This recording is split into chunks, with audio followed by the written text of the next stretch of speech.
Ok. San Marcos. ¿Y alguna otra? Villarreal. La PUC. La Católica. San Martín de Porres también. Es de varios. Bueno, ok, listo. Muchísimas gracias. Bueno, hay muchos temas de los cuales hablar. Yo quisiera hablar un poco de la política pública y a partir de eso hacer unas reflexiones, pero usando el ejemplo de la educación, ¿no? Que es el tema en el que estuvimos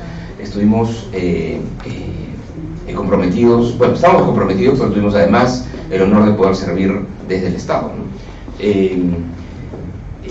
Cuando unos 3 semanas después que empezamos en el ministerio, salieron los resultados de la prueba PISA. Los que están en educación saben lo que es la prueba PISA. ¿No? Es una prueba internacional estandarizada, ¿no? Que muestra los resultados en comprensión lectora y matemáticas en unos 65 países del mundo. No todo el mundo, no están todos los países del mundo, están 65 países, los países de ingreso alto, la OECD y un conjunto de países de ingreso medio, incluyendo el Perú. No están todos tampoco de ingreso medio.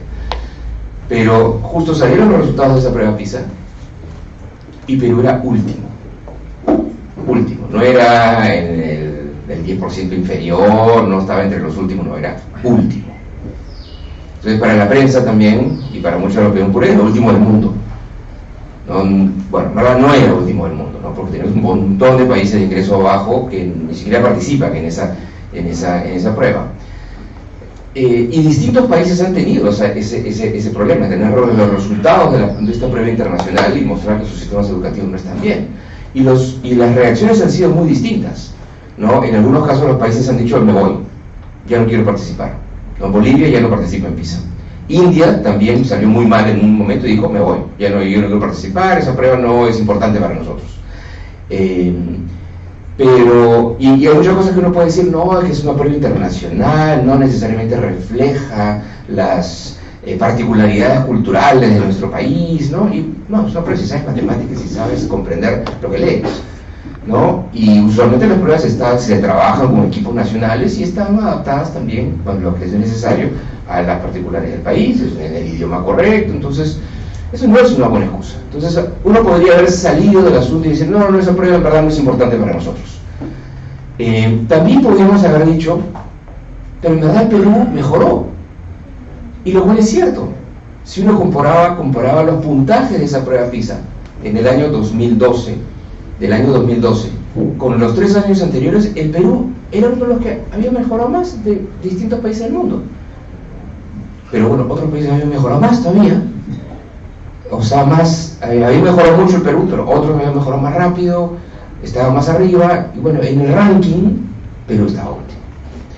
Entonces había 2 opciones: una o decir: no, pero en verdad estamos mejorando, estaremos últimos, pero estamos mejorando, o esa prueba no es importante para nosotros. Pero eso no fue el caso. Y yo creo que lo correcto fue la decisión que se tomó en ese momento, de decir: bueno, no, sí, pues estamos últimos, y esto quiere decir que no tenemos un problema, sino que tenemos un problema muy grave. Que tenemos un problema muy grave en educación, que Perú es un país que ha estado creciendo económicamente por ya casi 2 décadas, está creciendo de manera sostenida desde el punto de vista económico, pero desde el punto de vista de los resultados educativos estaba relativamente plano, había mejorado muy poquito. Y también desde el punto de vista de cuánto invertía en educación, no había aumentado mucho lo que se había invertido en educación. El año 2002, el acuerdo nacional en el cual participan partidos políticos, gremios, académicos, todo el mundo había dicho: el Perú gasta muy poco en educación. El Perú gasta solamente 3% del PIB en educación y ese número tiene que aumentar. Y el acuerdo nacional firmado por todo el mundo dijo: esto va a aumentar en 0.25 cada año hasta llegar a 6% del PIB. Eso fue el año 2002. Estábamos en ese momento en el año 2013 y era el mismo 3%. Era el mismo 3%. Había subido, bajado a lo largo, pero básicamente si uno miraba la cifra, era el mismo 3%. Entonces no se había cumplido ese acuerdo nacional firmado por absolutamente todo el mundo, por todo el mundo. Entonces, obviamente no le estábamos prestando la atención necesaria a la educación. Y yo también sentía en ese momento un cierto desánimo y un entendimiento de que, mira, ¿sabes que no hay nada que hacer? El sistema educativo en general en particular el sistema educativo público, está mal, estuvo mal, estará mal, es muy poco lo que se puede hacer. Yo me acuerdo haber estado en un CADE, esta conferencia anual de ejecutivos, 1 o 2 años antes, no estando yo en el gobierno, yo estaba en el Banco Mundial, y la discusión era cómo podemos hacer para que el sector privado provea mejores servicios educativos, porque no hay nada que hacer con el sector público. Esa era la lógica del CAE. Ahora, no está mal que el sector privado brinde mejores servicios educativos, es crítico, es muy importante, pero la lógica no era cómo hacemos para que todo el sistema educativo mejore, no, cómo hacemos para que ese sistema educativo, esa parte mejore, porque no hay nada que hacer con la parte pública. Esa era la lógica. Y además porque no hay nada que hacer con el SUTEP, es muy difícil reformar la carrera magisterial, los profesores no son buenos, y no hay nada que hacer. Eso era lo que yo sentía. Y yo creo que eso era lo más importante con lo cual había que combatir. Era decir, no, sí, efectivamente, hay un problema grave, muy grave, pero se puede hacer algo. Sí se pueden hacer cambios, y yo creo que sí se empezaron a hacer cambios. Ahora al final vamos a conversar un poco con la SUNEDU, por ejemplo. Eso es un cambio muy importante, ¿no? Es un cambio en la mentalidad de qué es lo que queremos como sistema universitario. Y allí solo el cambio de mentalidad es muy importante, ¿no? Y obviamente implica un cambio de política pública que son complejos, pero que sí se pueden hacer. Y quiero regresar después al sistema educativo peruano, pero mencionar 3 elementos y hablar de 3 elementos que yo creo que son cruciales para que uno pueda implementar políticas públicas de buena calidad y que sean efectivas. Cosa que es muy complejo y muy difícil. Y en el sistema educativo es muy complejo. El sistema educativo es un sistema muy grande y muy difícil de manejar en el Perú y en todos los países del mundo. Eso es exactamente igual en todos los países del mundo. El sistema educativo es un sistema usualmente muy grande, muy complejo y muy difícil de reformar. Por eso tenemos muchos países como el Perú que están así a media tabla en el mundo. Hay muchos países ahí, muchos que no se mueven lo suficientemente rápido. Necesitamos y voy a ir brevemente sobre esos 3 temas para luego abrirle una discusión. Y esos tres áreas en las cuales uno tiene que trabajar para tener una política pública adecuada uno tiene que tener un diseño adecuado de políticas. En primer lugar, uno tiene que tener capacidad de gestión e implementación, y en tercer lugar tiene que haber alineamiento político. Se necesitan las 3 cosas: diseño técnico, capacidad de implementación y alineamiento político. Se necesitan las 3. ¿Y a qué me refiero con cada una de estas cosas? Cuando yo hablo del buen diseño técnico, hay muchas reformas que hay que hacer. Tenemos que hacer cambios en la ley universitaria, había que diseñar una ley universitaria, había que diseñar una nueva ley de reforma magisterial, había que diseñar mejor programas de inclusión para que más chicos puedan tener oportunidades de una buena educación, como es el ejemplo de los programas de becas. Y todos esos, la jornada escolar, la jornada completa en secundaria, todas son intervenciones que uno tiene que diseñar, ¿no?, para poder mejorar la calidad del servicio. Y todo eso requiere un diseño técnico. Ahora, yo digo, uno tiene que empezar con un diseño técnico razonablemente bueno, porque nunca es posible tener el diseño técnico perfecto desde el día 1. Siempre que uno dice, voy a diseñar, por ejemplo, esta reforma universitaria, tengo una nueva ley, esa ley, la primera versión que tengas de esa ley, después de inclusive haberla trabajado un par de años, va a estar bien, pero uno se va a dar cuenta siempre a lo largo del tiempo que cualquier diseño técnico es perfectible. Y así es. Uno empieza con un diseño técnico, empieza a implementar, y por eso uno tiene que siempre evaluar cualquier intervención a lo largo del tiempo, evaluar cuáles son los impactos que tiene en la gente, en el caso de las reformas educativas, cuál es el impacto que tenemos cualquier intervención en los aprendizajes de los chicos, por ejemplo. Y si se ve que hay cosas que tienen que fallar, se tienen que revisar. Por eso el proceso de evaluación y monitoreo tiene que ser permanente. Entonces se necesita siempre un buen diseño técnico, que no tiene que ser perfecto y que nunca va a ser perfecto desde el comienzo. Pero es un buen diseño técnico acompañado de buenos sistemas en que permitan monitorear lo que está pasando y evaluar cuáles son los impactos. Por eso es que uno tiene que saber dónde está. Y por eso la importancia, por ejemplo, de medir los aprendizajes. Yo creo que ha habido algo de discusión en los últimos meses aquí de las evaluaciones de aprendizajes, ¿no? de los chicos. Esas evaluaciones son centrales. Es absolutamente crítico que uno sepa dónde está, porque si hay muchos países que no tienen sistema de evaluación de los aprendizajes de los chicos como sí tiene el Perú, ¿no? Que no los tienen. Y entonces si no los tienes estás volando completamente a ciegas, porque estás implementando reformas y no sabes si eso está teniendo un impacto positivo o no. Entonces, evaluar y saber qué está pasando con los aprendizajes en el caso de educación de nuestros niños es absolutamente central, y eso podemos seguirlo conversando después. Entonces, un primer elemento es el diseño técnico. El segundo tema es tener la capacidad de gestión. Tú puedes diseñar y decir, bueno, ahora yo creo que la carrera del maestro tiene esta estructura, la vamos a cambiar a tener esta otra estructura. Yo voy a crear veo problemas en el sistema universitario, quiero tener una nueva ley, ya la diseñé, pero ahora tengo que implementar esa ley. Yo digo que los colegios secundarios están operando de esta manera, vamos a implementar un nuevo modelo de jornada escolar completa en las escuelas, y que va a tener estas características, estos currículos, estas computadoras, esta distinta formación para los profesores, un nuevo modelo. El pequeño detalle es que todas esas cosas se tienen que hacer a escala.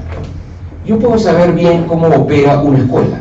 Una escuela tiene que tener estas características. El profesor tiene que tener este comportamiento y tiene que tener esta preparación.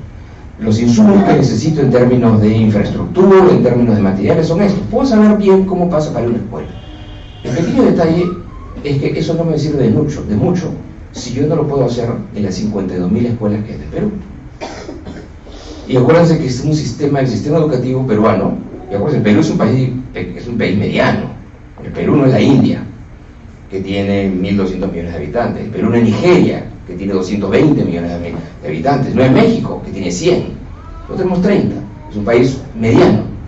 Pero ese país mediano, siendo un país mediano, igual tenemos que asegurarnos de darle un buen servicio, o sea, hablando de la educación básica para empezar, es darle un buen servicio a 7 millones de chicos en 53.000 locales escolares, trabajando con casi 500.000 de profesores. Y ese es un buen servicio que hay que darle a los chicos todos los días. Todos los días. A eso le agregamos las 100 y pico de universidades que tienen que dar un servicio a 1 millón de chicos. Entonces, si se dan cuenta, ¿cuál es la escala del sistema?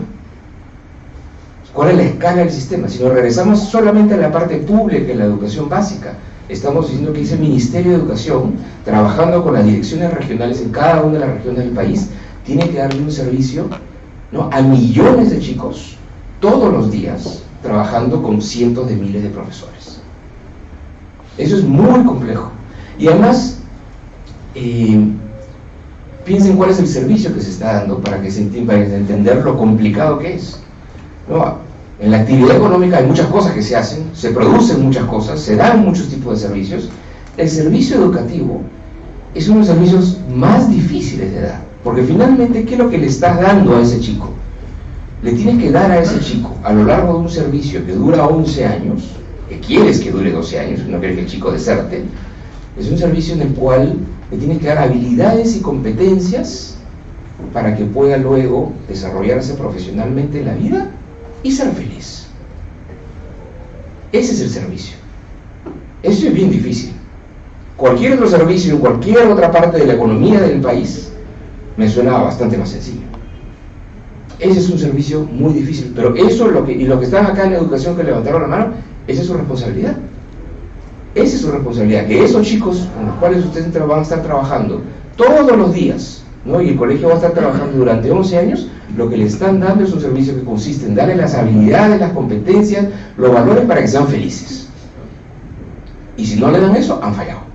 Eso es bien difícil y esa es la responsabilidad que uno tiene que ver en el sistema educativo. Entonces es bien complicado el sistema educativo, por eso es que hablamos de esa capacidad de gestión. Y cuando nosotros decimos, ya miremoslo ya no desde el punto de vista de lo que hace el maestro, sino de lo que hace el sistema, por ejemplo el Ministerio de Educación, estás hablando que tiene que asegurarse que en los 50.000 locales escolares haya la infraestructura correcta, haya los materiales correctos. Eso es un proceso logístico muy complejo. O sea, ya no hablando ya de la interacción profesor-maestro, sino hablando de las cosas que uno tiene que asegurarse que estén en una escuela. Es algo muy complejo. Entonces, por eso en un ministerio como el Ministerio de Educación, que a veces venía la crítica y decía, ¿por qué no todos son maestros los que están trabajando en el Ministerio de Educación? Porque Adriana no es maestra trabajando en el Ministerio de Educación. No, porque yo necesito en el Ministerio de Educación, por supuesto que necesito gente que sepa pedagogía, pero necesitas ingenieros de sistemas, necesitas abogados, necesitas comunicadores, necesitas politólogos, necesitas contadores, necesitas todas las profesiones. Entonces, cuando uno habla de la capacidad de gestión para poder otorgar ese sistema tan complejo en cientos de miles locales, está hablando de que uno tiene que tener un equipo multidisciplinario. Cuando me dicen, no, solo los maestros a la educación, sí, solo los maestros son los que tienen que hacer la interacción con el niño, sí, pero para poder gestionar un sistema tan complejo se requieren de todas las disciplinas, de absolutamente todas las disciplinas. No, si me dicen, no, pero hay que regular mejor el sector privado, por supuesto que hay que regular mejor el sector privado, ¿no? Entonces necesito expertos en gestión, ¿no? Necesito abogados, ¿no? Necesito poder tener sistemas de monitoreo, por eso necesito gente especialista en sistemas informáticos, necesito economistas, ¿no? No todos los economistas somos mala gente, y necesitamos realmente de todas esas profesiones. Por eso es que el tema de capacidad de gestión es absolutamente central en un sistema como el sistema educativo. Y hay otro tema adicional de capacidad de gestión. Yo estoy hablando de la capacidad de la gestión de este sistema tan grande, no tan complejo.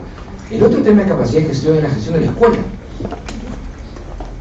Y la escuela es una institución muy difícil de gestionar, de manejar, ¿no? Para el maestro es complicado manejar 40 chicos, ¿no? O sea, no sé si quienes tienen hijos acá, manejar a 2 o 3 adolescentes es complicado. Imagínense manejar a 40 adolescentes. ¿Ya? Eso es bien difícil. Pero el director de la escuela tiene que manejar a 1000 chicos, a sus padres de familia, a sus 40 profesores o 50 profesores, y es la persona que tiene que definir cuál es el espíritu de ese colegio. Tiene que manejar a ese recurso humano, gestionar ese recurso humano, ver que ese recurso humano trabaje como un equipo para poderle darle un buen servicio a esos chicos. Y además tiene que lidiar con toda la burocracia, tiene que comprar cosas, y como compra cosas, compra útiles, compra materiales, y como tiene que comprar cosas, entonces es responsable de esos gastos. Entonces tiene un conjunto de labores burocráticas y administrativas. Es un trabajo muy difícil. Y esa capacidad de gestión de la palabra es una capacidad de gestión que tiene que existir en el colegio, ¿no? El director es un líder, tiene que ser un líder pedagógico, tiene que gestionar recursos humanos y tiene que hacer un conjunto de labores administrativas también. Ese es un trabajo muy, muy complicado. Y esa es otra de las reformas que se hizo, fue, ¿no? Definir de una manera completamente distinta a la carrera del director de escuela. El director de escuela no como lamentablemente siempre decía, bueno, es el profesor más antiguo. No, porque alguien que puede ser un excelente profesor, un excelente maestro de aula, de repente no tiene las capacidades de gestión que se necesitan para manejar la institución. Son habilidades distintas, no es ni mejor ni peor, son habilidades distintas. Y de repente un maestro que no es tan bueno como maestro de aulas es un excelente gestor y un excelente líder también. Va para cualquier lado. Entonces, este tema de capacidad de gestión es algo que lo tenemos que ver con muchísimo más importancia en todos los sectores, pero inclusive, y eso hay que darle más peso al mundo educativo, la gestión de la escuela y la gestión de todo el sistema. Y en tercer lugar, yo hablé de que necesitamos tener buenos diseños técnicos, ¿no? Necesitamos tener capacidad de implementación, y en tercer lugar, tenemos que tener alineamiento político.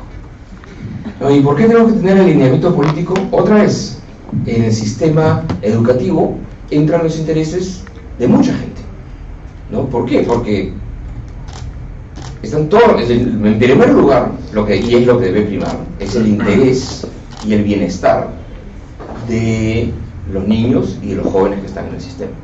Ellos son el interés que importa primero. Pero siendo un sistema tan grande, también hay muchos otros intereses. Están los intereses de los sindicatos, ¿no? Y esto aplica en el Perú y en todo el planeta. Los intereses de los sindicatos, los intereses de las personas que proveen servicios o que proveen materiales o útiles a los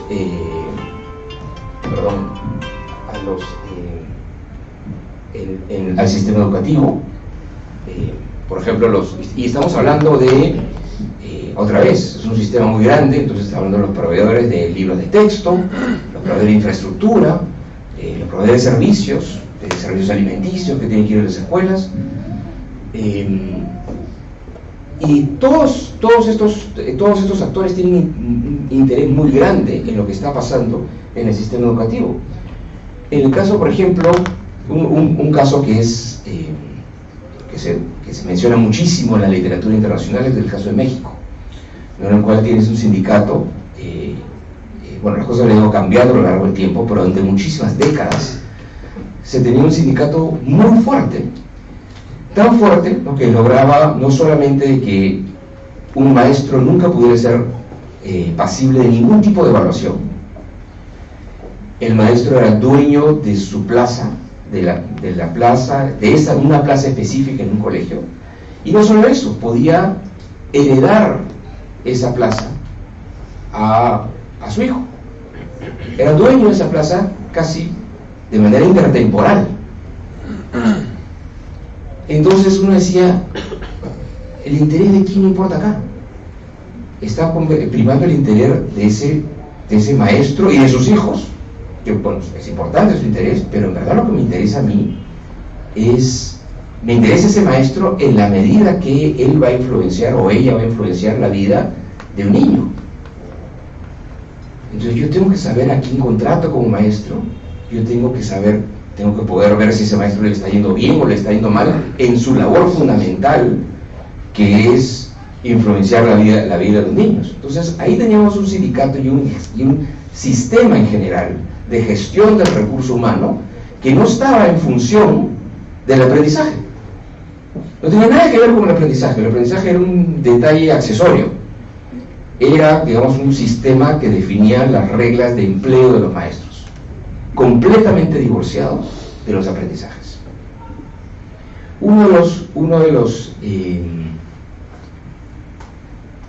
de las reformas en un estado pequeño en Brasil más exitosas que se han visto en la última década es en un municipio y un estado que se llama Ceará, en el norte de Brasil. Y este municipio, que se llama Sobral, en el caso de Brasil, en el año 2001-2002, estaba en el puesto 1500 de todas las municipalidades de Brasil. Son unas 5000 municipalidades. Brasil tiene un sistema de información espectacular. Tienes información sobre los aprendizajes a nivel de municipio todos los años. Bueno, a nivel de escuela, en realidad. A nivel de escuela, todos los años. Entonces en Brasil se sabe cuál es la escuela en donde hay mejores aprendizajes en cada momento. Y este municipio pasó del puesto 1500 y Sobral y el estado de Ceará es un estado pobre de Brasil. Pasó del puesto 1500 al puesto 1 de todo Brasil. ¿Qué hizo? Ahora, la diferencia es que Brasil es un esquema completamente descentralizado, ¿no? Muchísimas decisiones se toman a nivel de estado, no a nivel federal. Es un país federal, ¿no? Como es Estados Unidos, como es la India, ¿no? No es un país unitario como no somos nosotros. Entonces hay muchas decisiones que se pueden tomar a nivel de estado y a nivel municipio y separarse, digamos, de lo que están haciendo otros estados y otros municipios. Y cuando yo conversé con el que era alcalde y que antes había sido secretario de educación en ese municipio, dijo, la reforma central que nosotros hicimos fue sacar a la política del aula. ¿Y a qué se refería? Era el cambio en la gestión de los maestros. Los maestros y los directores eran nombrados en las escuelas en función a reglas políticas. Cambiaba un partido, entonces cambiaban los directores, y todo era en función de otras cosas, en función de la política, ¿no? Entonces digo, no, así ya no va a ser. Ahora se van a seleccionar a los maestros de manera meritocrática, y tanto la selección de maestros como la promoción de los maestros va a ser de manera meritocrática. Eso obviamente a mucha gente no le gustó.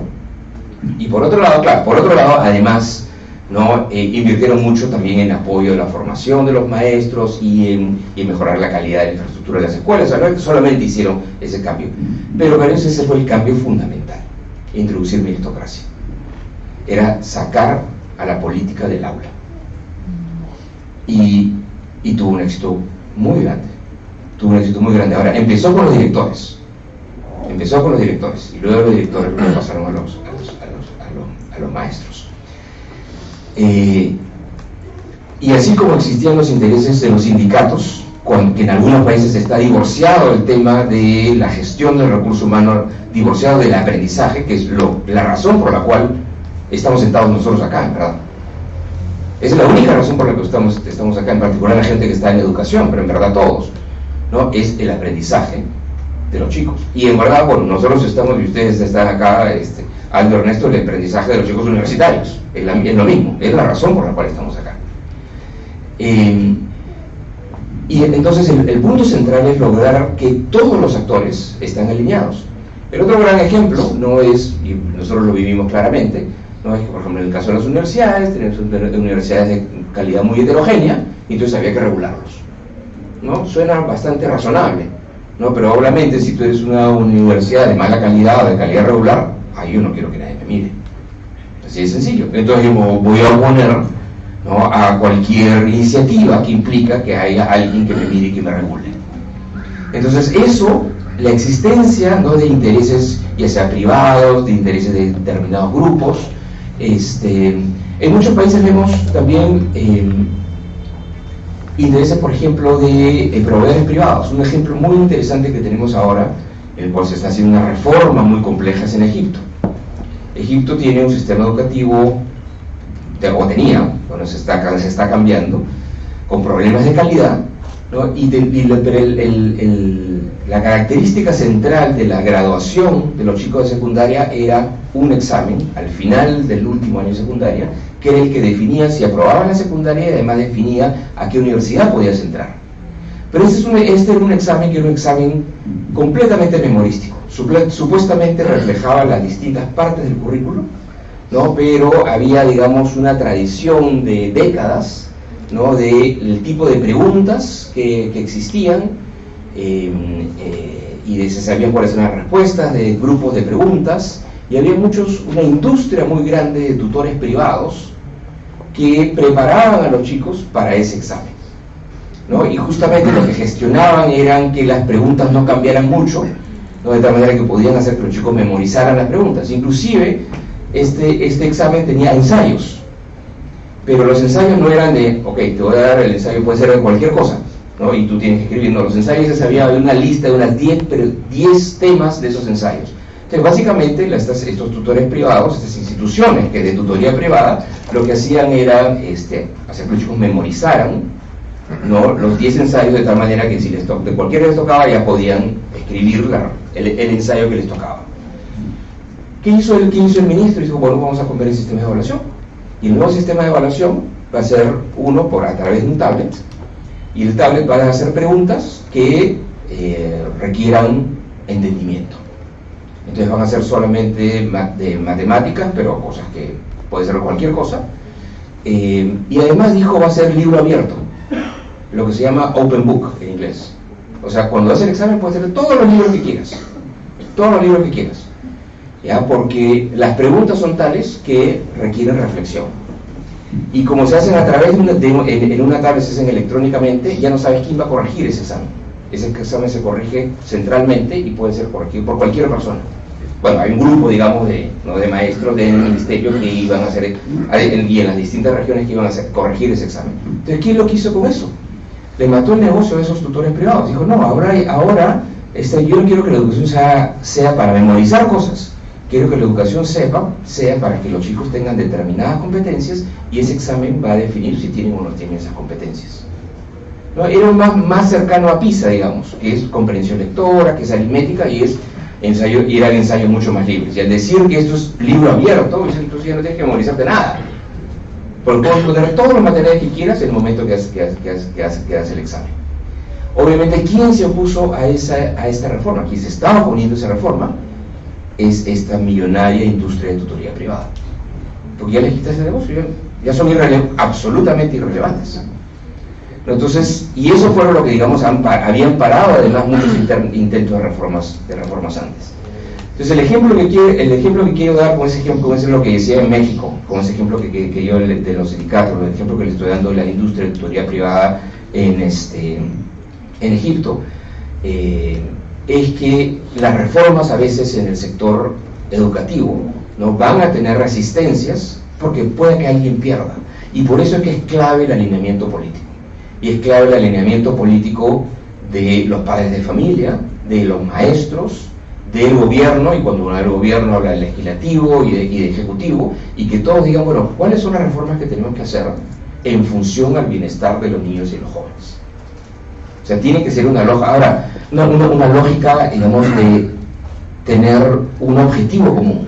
Ahora, podemos discrepar de que si la estructura del sistema educativo deben ser 5 años de secundaria o debería mejor ser 6, con un año de bachillerato. Podemos discrepar de que si queremos que se enseñe más inglés o menos inglés, o podemos discrepar acerca si el método de enseñanza de matemáticas debe ser este o debe ser el otro. Eso está muy bien, que haya muchas de esas discrepancias y debates, ¿no?, complejos. Eso está bien. Eso está bien. En lo que no debe haber una discrepancia es que el objetivo central de cualquier cosa que hagamos es el bienestar del niño y el bienestar del joven. Eso es en lo que no podemos tener una discrepancia. Y por eso es que a veces las reformas funcionan o no funcionan. Ahora, y les voy a, para cerrar, quiero tratar de ilustrar este tema con un par de las reformas que nosotros llevamos a cabo pues empezaron a llevar a cabo aquí en Perú, ¿no? Uno es la reforma universitaria, ¿no? Y ahora veo aquí que dice universidad licenciada por la SUNEDO. Bueno, la SUNEDO hace 5 años no existía. Bueno, el nombre SUNEDO no existía, ¿no? Hace 5 años, ¿no?, lo que había era un diagnóstico de que el sistema universitario en Perú, cosa que ha pasado que vemos en muchos países de ingreso medio, ¿no? Países como el Perú que han ido mejorando económicamente, la gente tiene un poco más de recursos, no quiere que sus hijos vayan a la universidad, y eso es totalmente válido, y el sistema público no avanza a la velocidad de la demanda de la gente. Entonces hay un sector privado que dice, no, yo puedo proveer ese servicio educativo, y eso lo vemos en muchísimos países, y eso no está mal. El problema es que ese servicio educativo tiene que ser de buena calidad, y lo que vimos en el Perú, lo que se ve en Perú y se ve en muchos países del mundo, es que la calidad es extremadamente heterogénea, ¿no? Surgieron nuevas universidades, ¿no?, unas muy buenas, y ustedes tienen una suerte inmensa de estar en una buena universidad, pero lamentablemente también surgieron muchas universidades de muy mala calidad, hablando de que realmente los chicos no recibían nada en términos de aprendizajes, y en términos, acuérdense que la universidad, más allá que el colegio también te tiene que dar un conjunto de valores,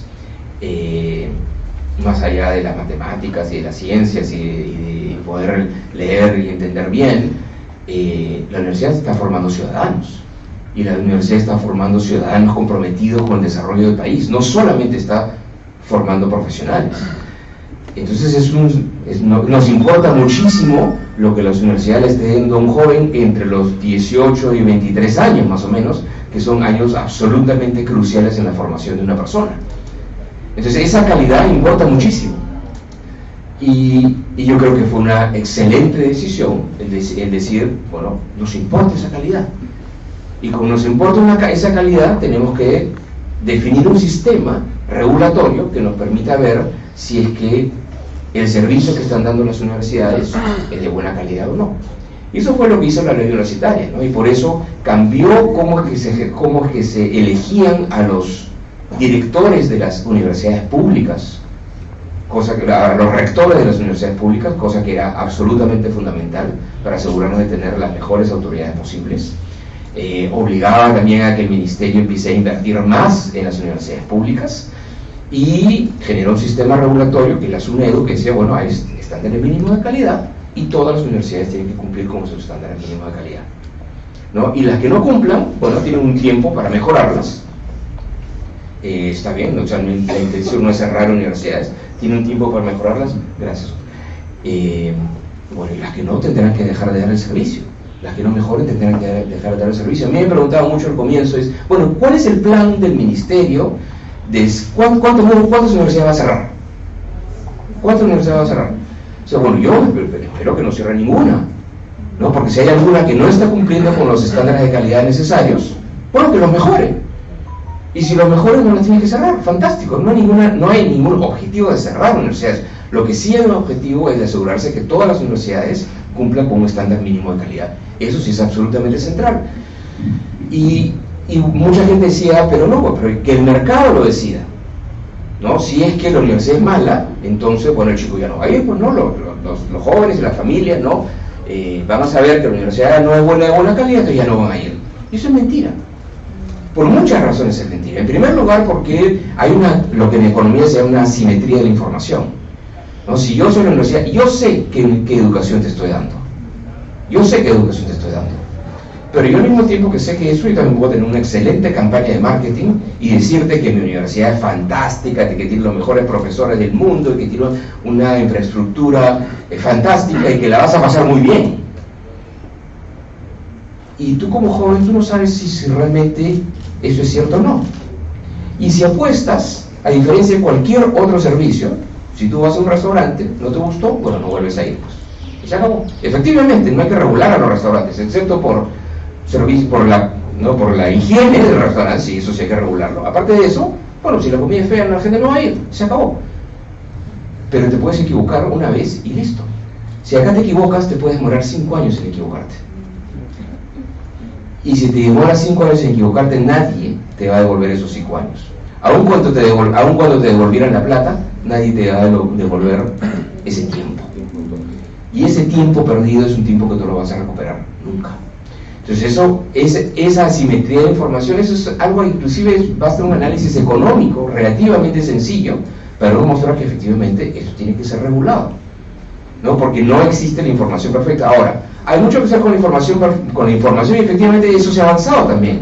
Se creó ese sistema que se llama Ponte en Carrera, espero que haya continuado, en el cual uno puede ver cuál es el retorno en términos de ingresos. Hay muchos retornos de la universidad, pero uno de esos es, bueno, cómo te va en el mercado de trabajo, ¿no? Y uno puede saber con ese sistema de información cómo le va a los chicos egresados de tal carrera en tal universidad, ¿no? Y eso está muy bien, eso es muy útil, y eso se avanzó. Eso, nadie dice que eso no se tenía que hacer. A lo que vamos es que eso es insuficiente, no basta solamente con la información. Y además, uno no está en la universidad solamente por cómo le va a ir en el mercado de trabajo. Hay muchas cosas más que te tienen que dar la universidad. No es solamente el mercado de trabajo, aun cuando eso es muy importante. Entonces, y hay otra razón por la cual es muy importante también saber cuál es el servicio que estaban dando las universidades. El sistema universitario en general está implícitamente subsidiado por el resto del país, ¿no? En la medida que no hay impuestos, no hay IGB, como cualquier otro servicio, no se paga IGB, ¿no? Y además hay muchas excepciones en el caso de las universidades privadas con fines de lucro, en lo que se refiere al impuesto a la renta, ¿no? Que estaba muy mal regulado y tenía tantos huecos el sistema, digamos, de crédito tributario, que básicamente no pagaban nada de impuesto a la renta. Básicamente no se paga impuesto a la renta. Ahora es mucho más complejo, ¿no? Ahora efectivamente hay que hacer, es un sistema más difícil para poder reducir el pago del impuesto a la renta. Pero al momento entonces de que el tratamiento impositivo que se le da a la universidad, el sistema universitario, es distinto, o a la educación en general, ¿no? a todos los proveedores privados de educación, es distinto a cualquier otra parte de la economía. Si yo te estoy implícitamente subsidiando, tengo que saber qué me estás dando a cambio. Le tienes que estar dando a la sociedad, le tienes que estar dando algo a cambio. ¿Y qué le tienes que estar dando a la sociedad? Efectivamente, que está formando ciudadanos. Entonces me tengo que asegurar que eso esté pasando, y para eso necesito un sistema regulatorio. Ahora, ahí ese es un ejemplo en el cual hubo un diseño técnico razonablemente bueno, que es la ley universitaria. Ahí estaba tu diseño técnico.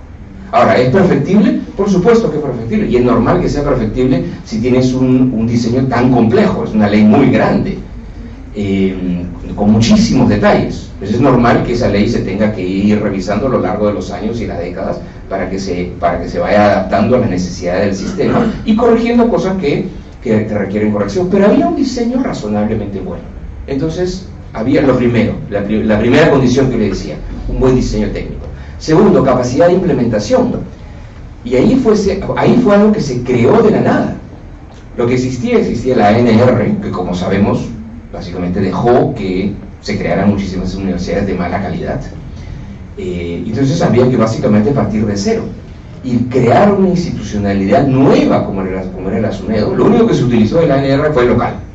Aparte de eso, ¿no? Y que fue toda una batalla compleja para que la ANR desapareciera, se extinguiera, como decía la ley, y el local al empezar a usar la SUNEDO, había que crear una institución, contratar gente para crear esa institución de cero.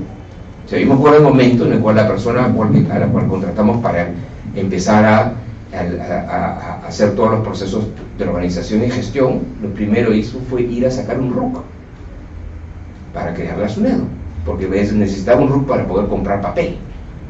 Entonces empezó de la nada, y de ahí empezar a contratar personas, 1, 2, 3, hasta crear una institución que tenía que empezar y decir, bueno, la ley dice que hay que definir condiciones básicas de calidad, bueno, que se haga todo el trabajo técnico de cómo se definen esas condiciones básicas de calidad, que va a ser contra lo cual voy a medir a las universidades, no voy a comparar a las universidades y a ver si están pasando o no esas condiciones básicas de calidad. Es un trabajo técnico muy complejo, ¿no? Y luego hay que empezar a hacer el proceso regulatorio, el proceso de licenciamiento.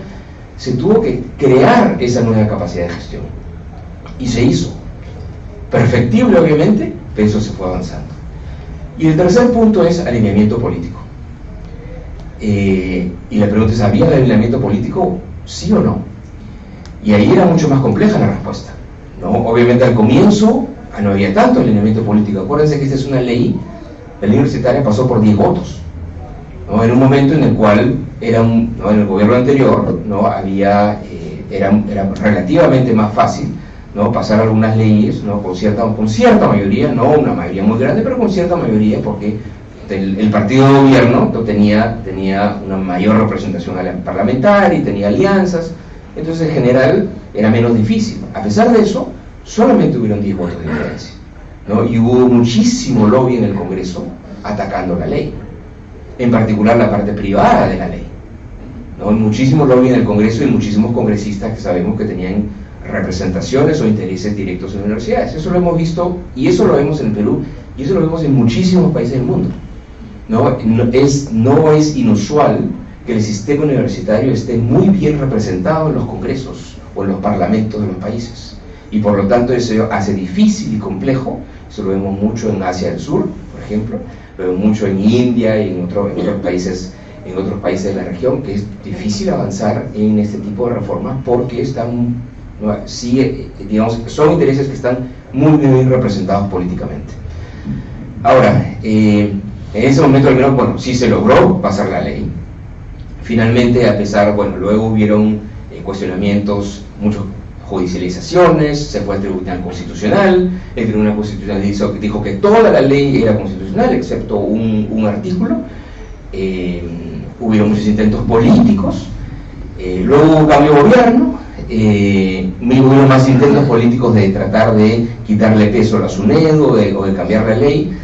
Entonces, cuando yo mencionaba este tema de la SUNEDO, de lo del alineamiento político, eso ha ido cambiando a lo largo del tiempo, ¿no? Y a veces, bueno, sí, el alineamiento político parece que ya está fallando y parece que la SUNEDO desaparece, y en otro momento, felizmente, la SUNEDO ha podido sortear, digamos, cuestionamientos técnicos y políticos y seguir creciendo como institución.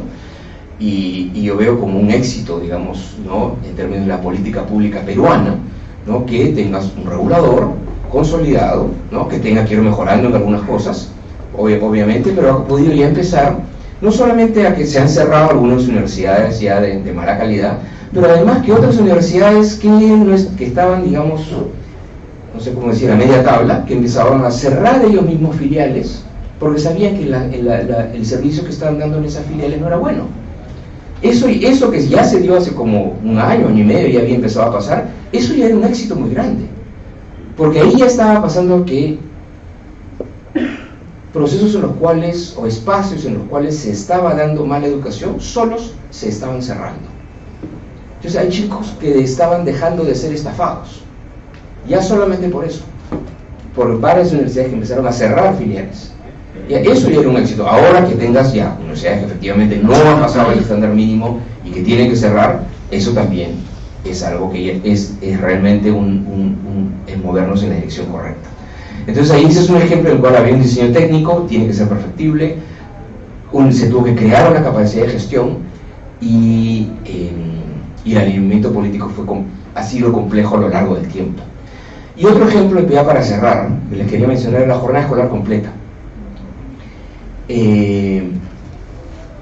La jornada escolar completa, digamos que tenía partes más fáciles y más difíciles. El diseño técnico se hizo, ¿no? Quiere decir, bueno, los chicos no pueden salir del colegio a las 12:30, ¿no? Lo que está pasando en muchos, y todavía pasa lamentablemente en muchos colegios secundarios públicos. Los chicos tienen que estar a las 3 de la tarde, tienen que tener un currículum más rico, tienen que tener experiencia de poder estudiar con mejor tecnología, y los profesores tienen que tener mayor capacitación. Y eso se diseñó, una jornada escolar completa. Que un detalle nomás que ahí quería mencionar es que la primera vez que hablamos de ese diseño en el ministerio, alguien dijo, bueno, entonces lo podemos implementar en 100 escuelas, de manera como un piloto, luego vemos si está bien el diseño, evaluamos cómo funciona, y luego de eso escalamos. Le dije, pero eso, ¿cuánto nos va a demorar? El ver si funciona bien, hacer una evaluación, eso nos va a demorar 3 o 4 años. Para empezar, ya estamos por el gobierno, luego de 3 o 4 años, con seguridad. ¿Y qué nos asegura de que eso va a continuar? Entonces, lo que sí, obviamente, estaba cosas que había estado, digamos, en cuestión, eran los detalles. Pero yo no tenía ninguna duda que un chico no puede tener 4 horas de colegio al día. No tenía ninguna duda de eso, ¿no? En todos los colegios privados en la secundaria, el chico entra a las 8 de la mañana y sale a las 2:30 de la tarde o a las 3 de la tarde, y luego el colegio está libre para actividades extracurriculares, y el colegio puede ser parte de la vida del chico, ¿no? Eso nadie ha cuestionado. Entonces, ¿por qué en las escuelas públicas nosotros vamos a decir, no, para ti 4 horas está bien? ¿Ya? Y después desaparece el colegio porque viene el segundo turno, y quizás venga el tercer turno. No, eso no tiene sentido. Entonces, para mí no había ninguna duda que había que hacer la jornada escolar completa. Ahora, los detalles obviamente tenían que perfeccionarse a lo largo del tiempo. Entonces dijimos, no vamos a hacer 100 escuelas. Vamos a hacer 1000 escuelas.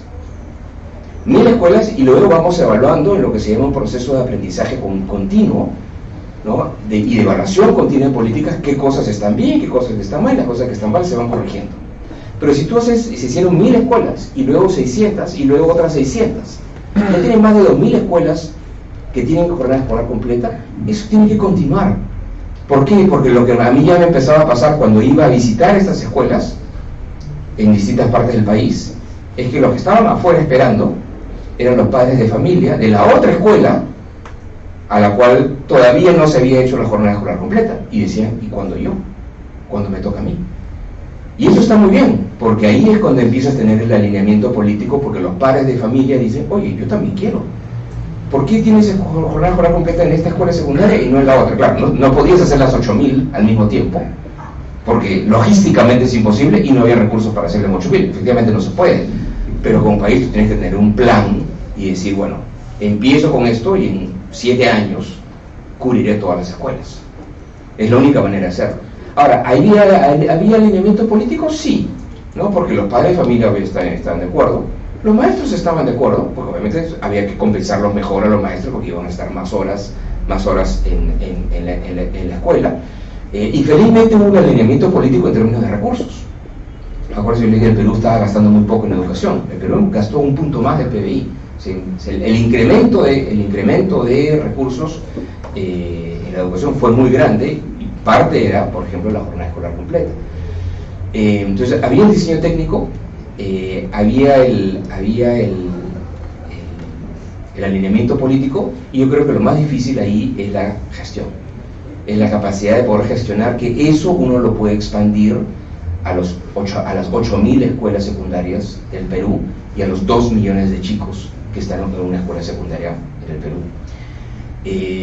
Igual uno puede decir, en el caso, uno puede hacer este análisis de si uno tiene el diseño correcto, la capacidad de implementación, el alineamiento político a muchas otras reformas que se hicieron en la educación. Aplica, como mencionamos, a la ley universitaria, a la reforma universitaria, aplica a la jornada escolar completa, aplica a los cambios que se hicieron en la carrera del maestro.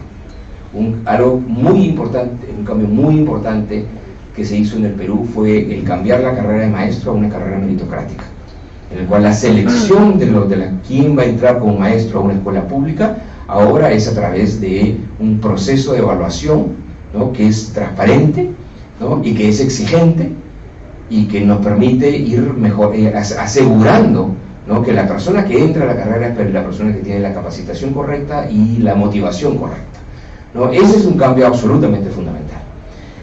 Y ahí hubo un buen diseño. El alineamiento político se logró porque los maestros participaron de ese proceso. Los maestros podrían no haber ido a las evaluaciones. Sí fueron a las evaluaciones, tanto las evaluaciones para nombrar maestros como las evaluaciones para promover maestros. Entonces sí los maestros fueron partícipes de ese proceso. Y sí hubo un alineamiento político desde el punto de vista de la sociedad, porque la sociedad sí, que en algún momento decía, bueno, no, lo que pasa es que nuestros maestros no son suficientemente buenos. Y yo siempre decía dos cosas. Bueno, hay dos problemas. Uno es que los maestros, como cualquier profesión, hay una gran heterogeneidad. Tienes excelentes maestros y tienes algunos que no están bien. La diferencia es que en el caso de los maestros, si tú tienes un hijo en el colegio, tú quieres estar seguro que el profesor de ese hijo que está en el colegio sea la mejor persona posible. Si tú dices, bueno, a veces fallamos, a veces algunos de los maestros no son tan buenos.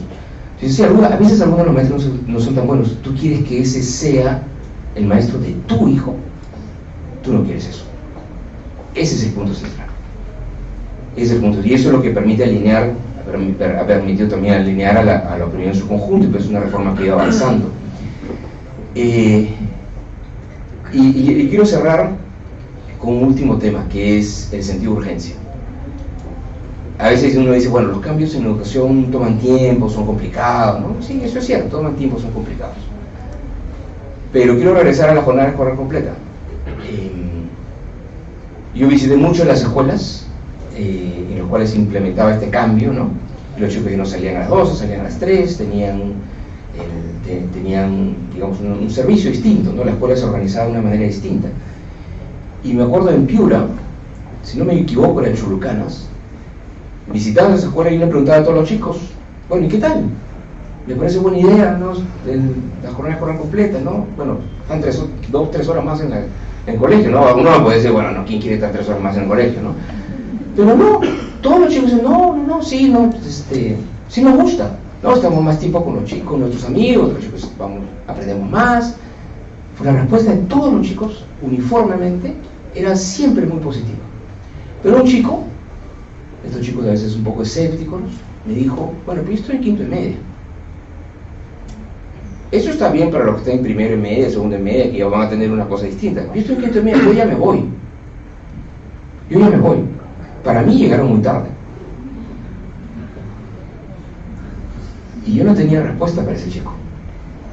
Porque efectivamente para él llegamos muy tarde, ¿no? Él ya estaba en quinto y media y yo no le puedo devolver los 5 años que pasó en esa secundaria.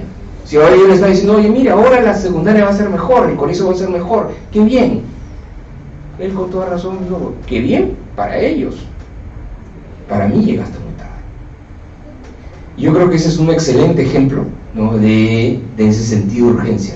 De cuando vamos ya a la vida de cada maestro, a la vida de cada chico, ¿no? Cuando sabemos que hay cosas que hay que mejorar, que hay que cambiar, ¿no? Sabemos, sí, es difícil, la política pública es complicada, sí es cierto, ¿no? Pero si uno se demora a hacer esos cambios, efectivamente, ¿no?, son años en la vida de un chico que se están perdiendo y que nunca se van a recuperar.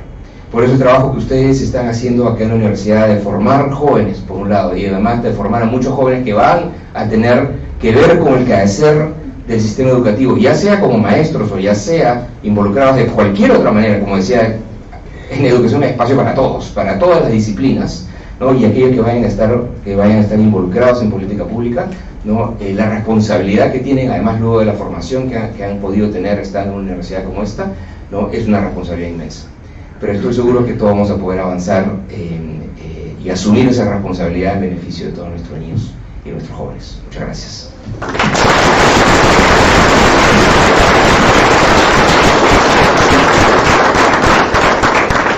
¿Cómo quieres organizar? Sí.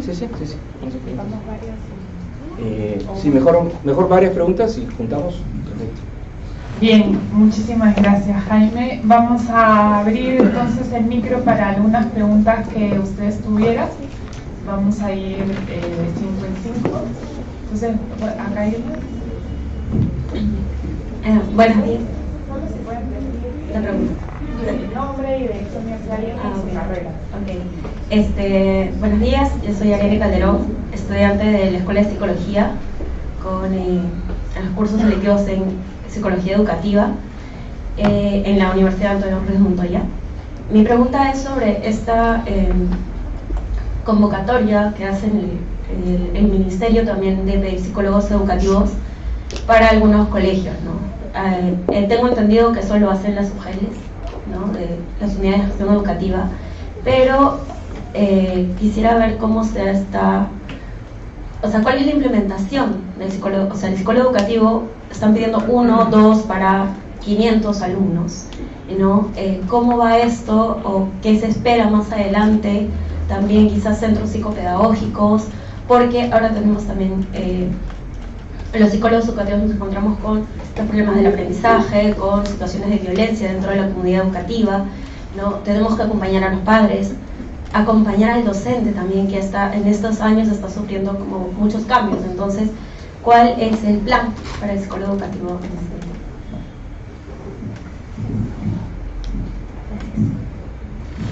Buen día, mi nombre es Vanessa Chumacero, soy docente de carrera y actualmente estudiante de la maestría de Política Social de la Universidad Nacional Mayor de San Marcos.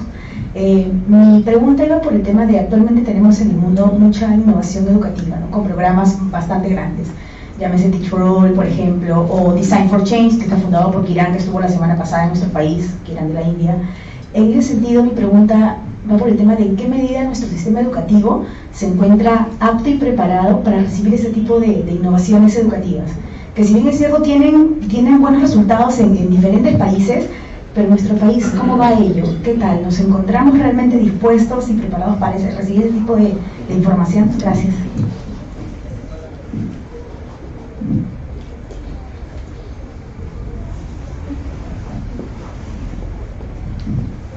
Buenos días, mi nombre es Rubí Rivas, docente de la Universidad de San Marcos y politóloga también por la Universidad de San Marcos. Mi pregunta va más, no tan escéptica, pero sí quisiera ver, digamos, los retos y, digamos, algunos posibles escenarios en el contexto político que pueda tener la reforma universitaria. Si bien es cierto, SUNEDU ya ha tenido, digamos, de una manera ya está institucionalizada, hay más de 80 universidades licenciadas, pero si aún así en este escenario o en los próximos escenarios puede haber algo que afecte, digamos, este proceso y qué retos se tiene más para la reforma universitaria, ¿no?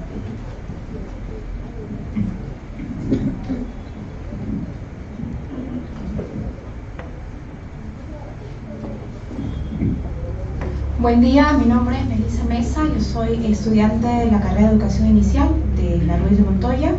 Quería preguntarle si al momento de hacer esta extensión de la jornada educativa se había también revisado paralelamente, ¿no?, los beneficios o el ámbito de salud, por decirlo así, de los jóvenes. Es decir, si la currícula que se trabaja con los niños de alguna forma también va a la par con los estados biológicos del niño o del joven que presenta según cada horario, ¿no? Porque me sorprende un poco que por un lado, por la adquisición de conocimientos, ampliamos la jornada educativa, entonces lo ampliamos hasta 3, hasta 4, más de 2, 3 horas después del horario normal, pero sin embargo también hay un tiempo importante del joven cuando sale del colegio, que es su tiempo de ocio, ¿no?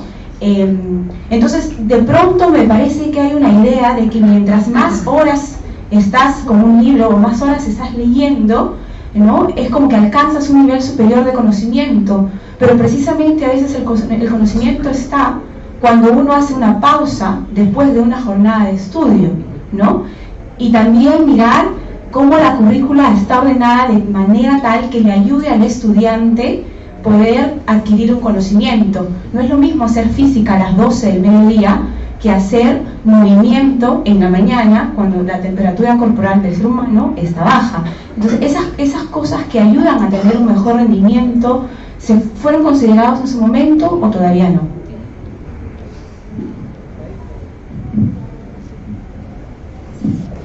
Buenos días, mi nombre es Marta Saavedra, traductora e intérprete de carrera y al mismo tiempo con cursos de pedagogía y enseñanza de lenguas extranjeras. He tenido la oportunidad de dirigir centros de idiomas de 2 universidades y lo que mi participación en esa mañana, gracias primero por darme la oportunidad, y es que durante varios años, varios colegas, yo misma, hemos estado pensando, siempre preocupándonos, qué es lo que podemos hacer frente a esta situación. También he tenido la oportunidad de trabajar en el programa de Inglés Puertas al Mundo, el país bilingüe en Perú, el país bilingüe en 2021, ¿no? En ese proyecto, en capacitación de profesores del Ministerio de Educación, etcétera, etcétera, etcétera, ¿no? En el área de inglés. La preocupación general es esta: ¿qué podemos hacer con respecto a esta situación? Desde hace algunos años se ha implantado en todas las universidades estatales y particulares los llamados crash courses, que se llaman cursos de algunas universidades, por ejemplo, diseñan, ¿no? Cursos de 7 semanas, universidades privadas, otras cursos de 3 meses, otras cursos de 6 meses, otras 3 horas diarias, otras sábados y domingos 8 horas diarias, sesiones larguísimas, antipedagógicas, para algunos estudiantes de las universidades que están a punto de graduarse y que no pueden graduarse porque no tienen el certificado de competencia en inglés. ¿Okay? Esto es muy difícil. Nosotros sabemos, ¿no es cierto?, como pedagogos de lenguas extranjeras, sabemos que conseguir un nivel avanzado, ¿no es cierto?, avanzado, intermedio superior, que exigen las universidades a todos los estudiantes para conseguir el título de bachiller, el título de licenciatura, el título de maestría, ¿no es cierto?, es muy difícil.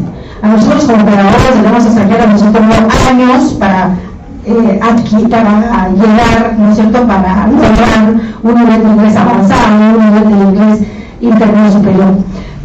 Yo traigo la preocupación, la constante queja de los estudiantes en todas las universidades en general, porque estos cursos lo único que hacen es sacar dinero a los estudiantes. Los estudiantes no van a lograr el nivel de inglés intermedio superior o avanzado en 7 semanas, en 3 meses, en 6 meses, ni en un año. ¿Cómo hacer para que los estudiantes de las universidades, durante los 5 años que estén en la universidad, logren ese nivel que sí se requiere, ¿no es cierto?, en cuanto al momento de que van a buscar un trabajo, y no simplemente crear cursos que lo único que hacen es sacar el plata al alumno? Muchas gracias.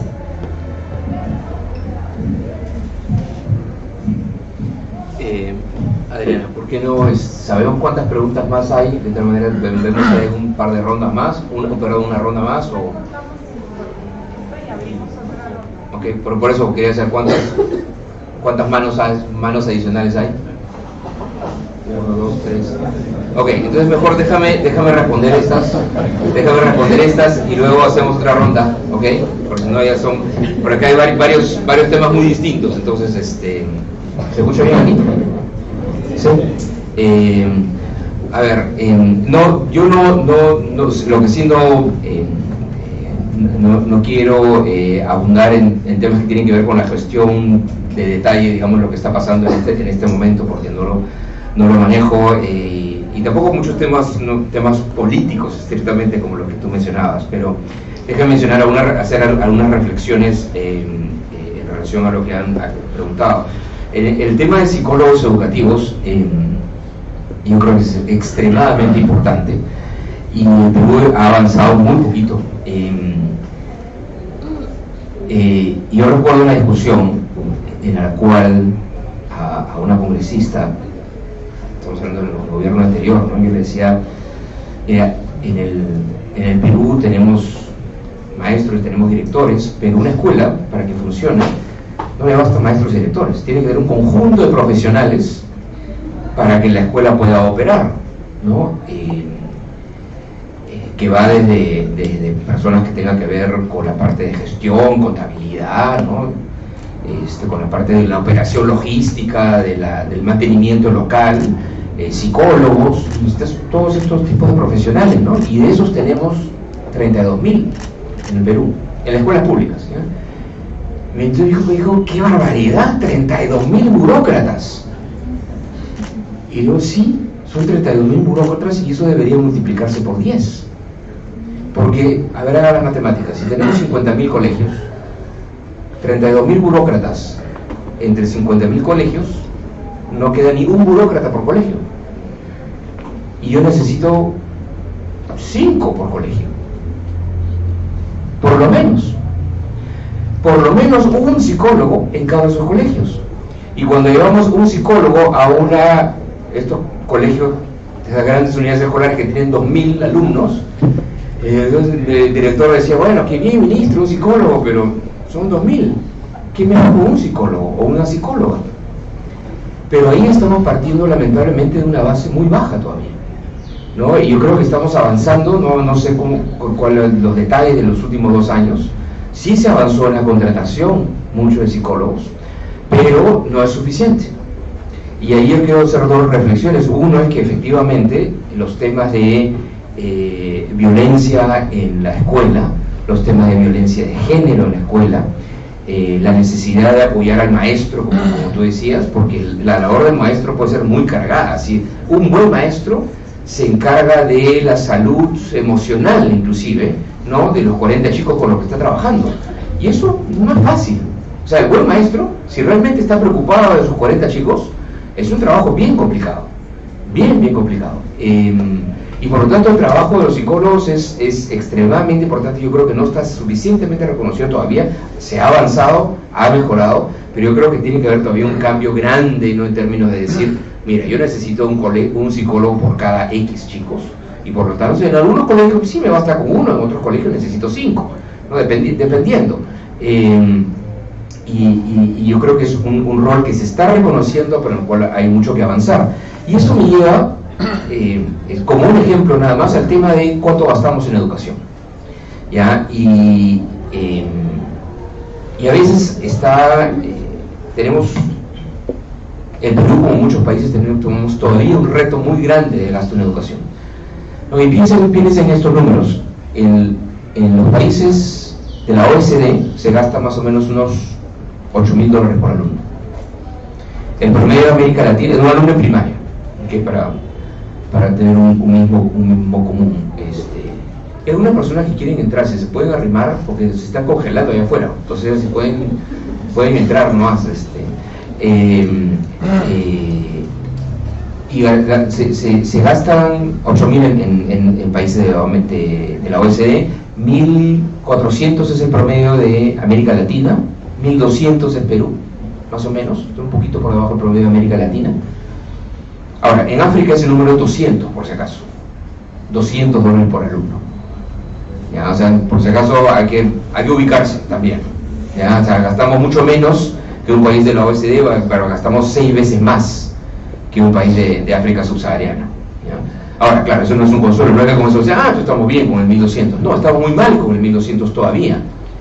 Ahora, siempre hay la crítica, y esto es algo que se discute en todos los países, pero se puede ser mucho más eficiente con ese gasto.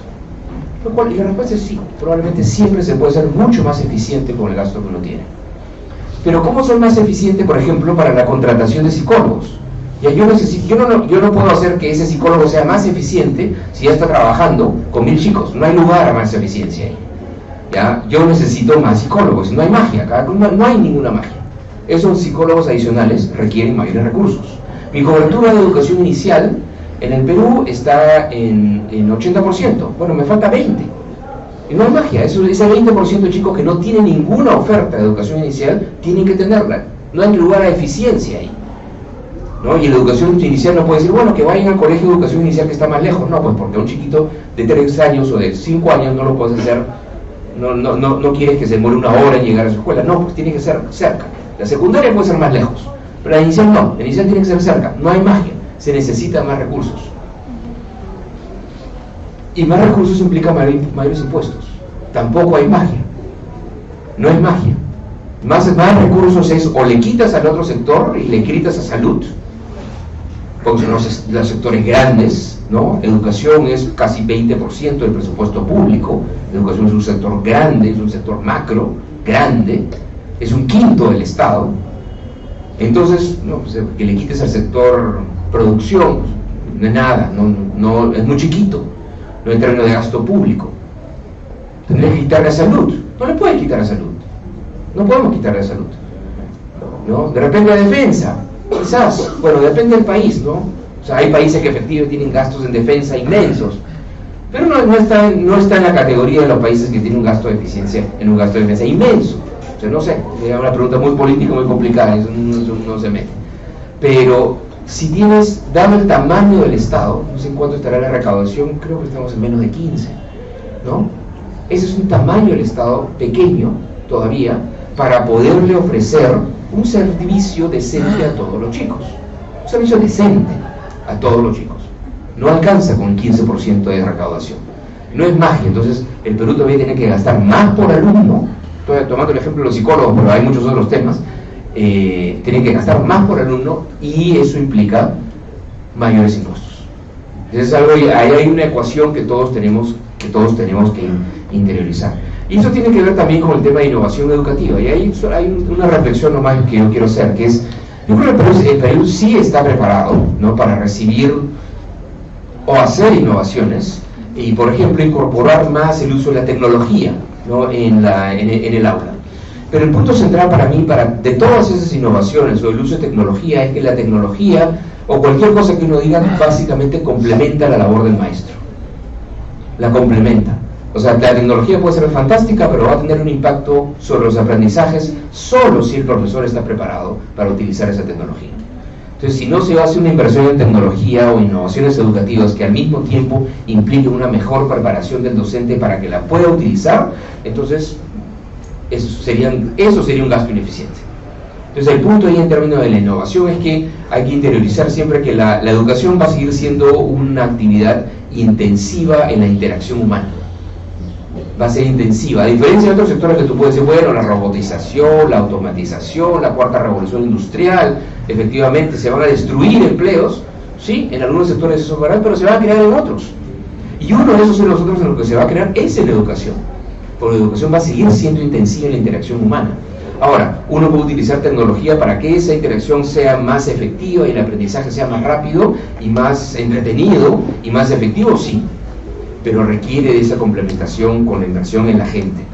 En términos de todo el diseño ya curricular y pedagógico, en términos de cuál es el mejor momento en el cual dar trabajar ciertos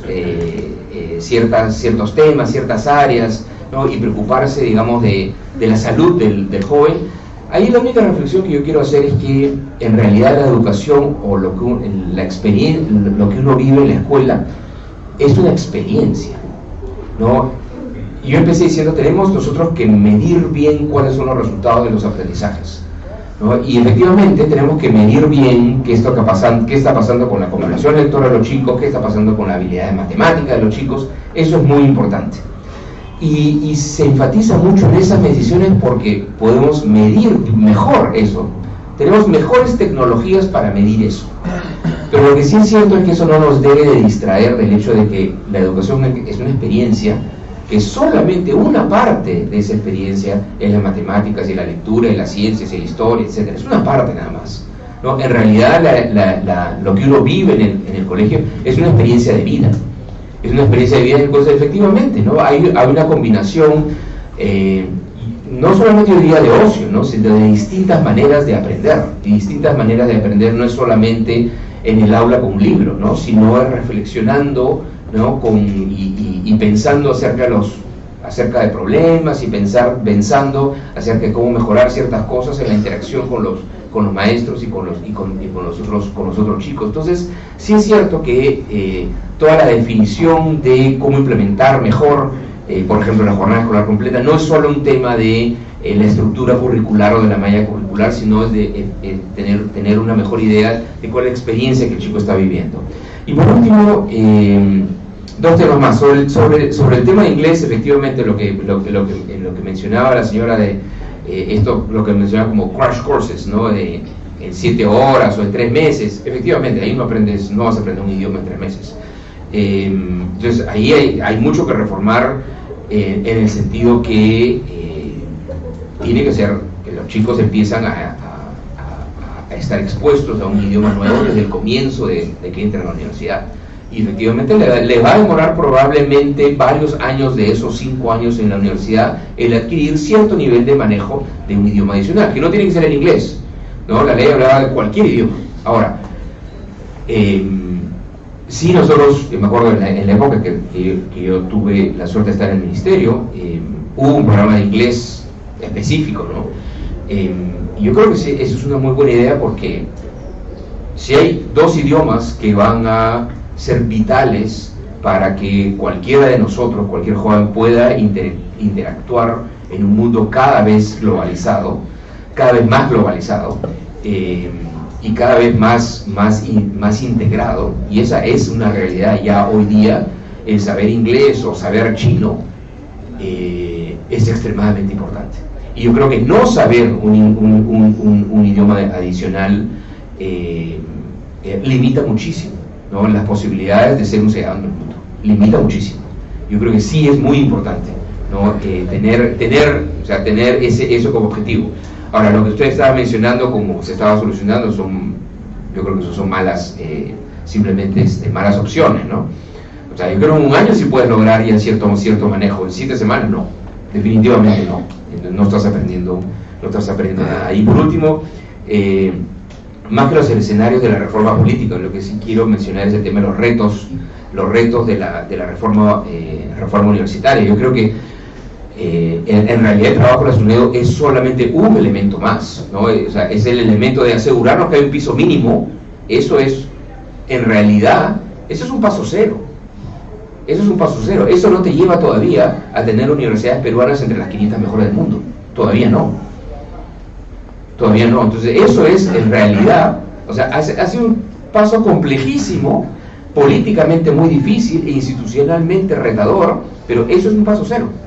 No, todavía hay que hacer muchísimo más en términos de políticas de información, por ejemplo, que la gente tenga más información de lo que está pasando, y se necesita una mayor vinculación de la universidad con el aparato productivo del país. La universidad sí debe ser un espacio de investigación y desarrollo en vinculación con la empresa y con el sector público, ¿no? Para encontrar soluciones a los problemas de política pública normales y los problemas que enfrentan, los problemas de necesidad de mejorar sus capacidades tecnológicas que tiene la empresa.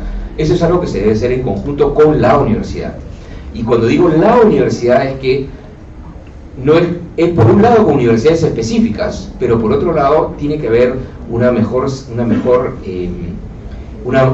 mayor sensación de que estamos teniendo un sistema universitario, ¿no? En el sentido de tener universidades que integren mucho mejor el trabajo multidisciplinario al interior de las universidades y entre universidades, más universidades que no sean silos en los cuales los profesores están haciendo carrera en la universidad, pero no se mueven de una universidad a otra, ¿no? En muchos de los países industrializados, en los países de la OCDE, no en todos, pero en muchos sí tienes tú que un profesor empieza como profesor asistente en esta universidad, luego asciende y es profesor asociado en esta otra universidad, luego es profesor principal en esta otra universidad, luego regresa a la universidad original en la que estaba, ¿no? Y tienes un sistema entonces universitario. Ahora, en el Perú nosotros es más usual tener silos, entonces eso es más difícil que uno sienta que tiene realmente un sistema universitario mejor cohesionado. Entonces hay mucho que avanzar todavía,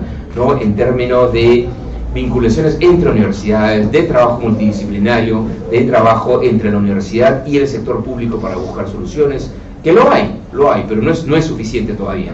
Entonces ahí todavía tenemos muchísimos retos para avanzar. Adriana, si vamos con una última ronda de preguntas. Buenos días, Joshua Ávila. Acá que levantó la mano antes, por si acaso.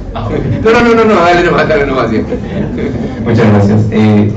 Bueno, soy estudiante de educación de la Universidad Ruiz de Montoya y también becario de beca de educación de maestro, como muchos de mis compañeros que están aquí presentes. Y bueno, por un lado agradecerle por esta línea de políticas que han permitido que muchos estudiantes podamos acceder a la educación superior y que sobre todo podamos venir de distintas realidades, ¿no? Sucede que el Perú de repente es un país lamentablemente centralizado, como gran parte de nuestros países de Latinoamérica, ¿no?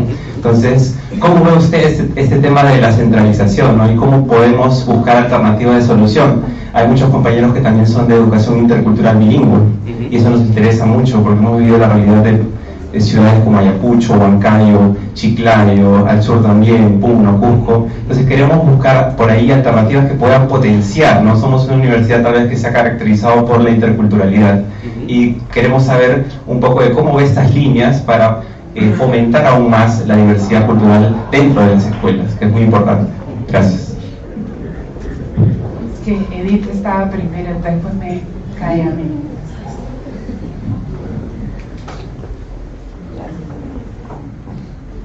Voy a aprovechar un poquito del espacio que estoy acá, igual le voy a dar la oportunidad a los jóvenes. Soy Edith Bautista, soy servidora pública y me interesa como conocer desde su experiencia dos cosas.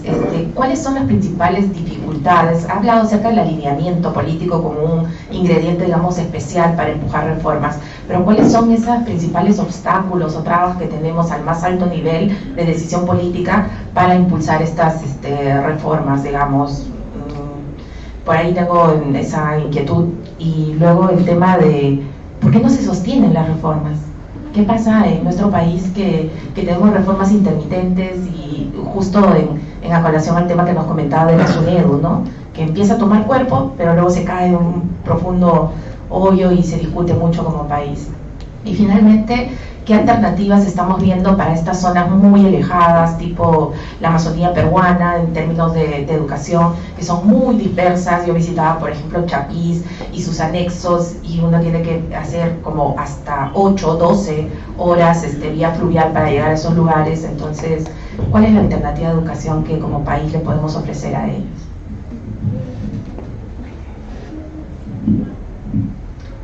Buenos días con todos, mi nombre es Trinidad y yo soy estudiante de psicología de esta casa de estudios.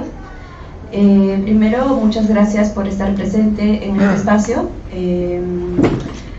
Bueno, lo que yo quería, creo que es también más de repente como, no sé si recomendación o también como pregunta, si es que en las decisiones que toman en las reformas políticas han incluido a personas que sean de las diferentes comunidades del interior del país, porque, o sea, si bien es cierto que a veces tomamos modelos de otros países con una mirada más occidental, ¿qué tanto estas miradas que traemos de otros lados se adecúan en nuestra realidad, ¿no?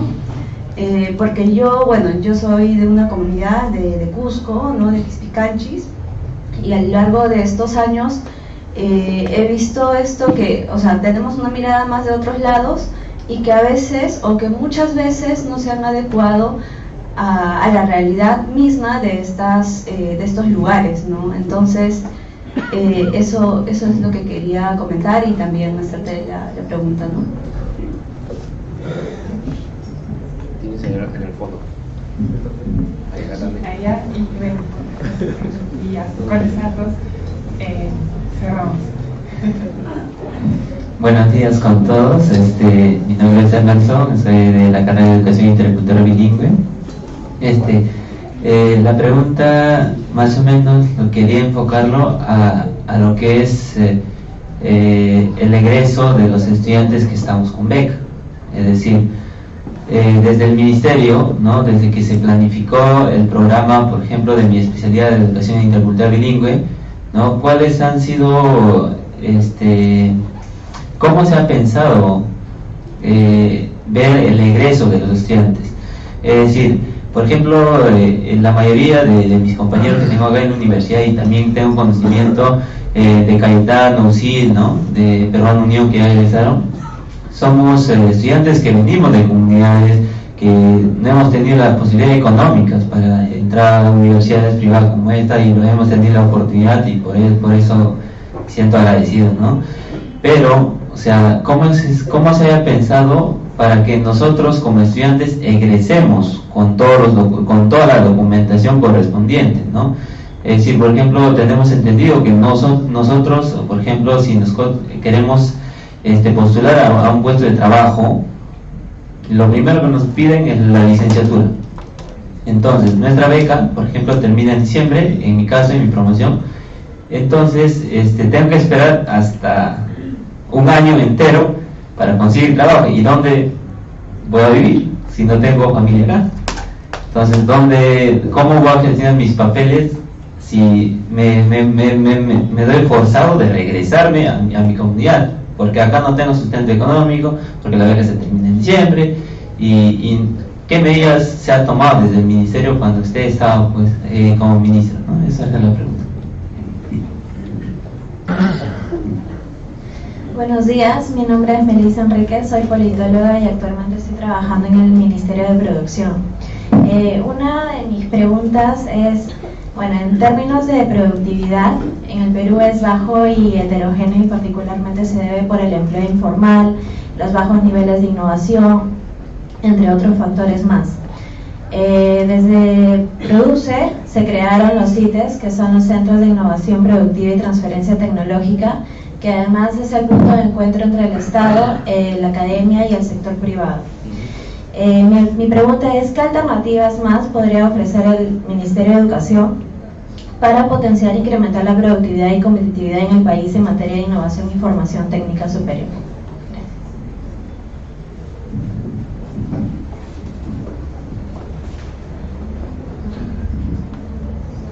Muchas gracias por el espacio y por haber venido. Yo soy José Lara, soy comunicador, ya con bastante tiempo ya trabajando, y me especialicé en ilustración. De hecho, trabajé en algún momento la campaña de deserción escolar, desde con secundaria completa sin haces hasta festivoces.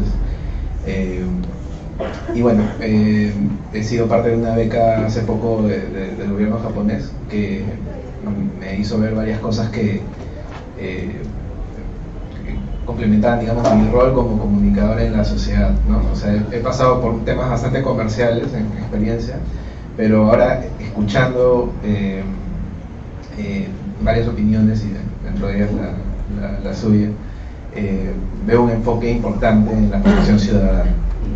Y en ese aspecto quería conocer, en base a su experiencia, interacciones, todo lo que ha vivido, qué valores o mensajes son importantes difundir, nutrir en la sociedad, sobre todo en función a la experiencia que ha tenido y las personas y países y casos que conoce. Gracias. Muchas gracias, buenos días. En primer lugar, saludar y agradecer por la presencia del doctor Saavedra, igual la presencia del doctor Aldo Vázquez, ¿no? Sabemos a nivel nacional que la brecha en infraestructura educativa es considerable. El Ministerio de Educación tiene el PRONIET, el Programa Nacional de Infraestructura Educativa. Si uno revisa el portal de consulta amigable del Ministerio de Economía, para este año han destinado 600 millones de soles, ¿no? Pero sin embargo, si ve el nivel de ejecución de gasto, 33% al cierre del tercer trimestre del año. Entonces, desde su experiencia y que ha estado como en la cartera, ¿cuáles son las causas para no llegar a gastar los recursos que se destinan, ¿no? Gracias.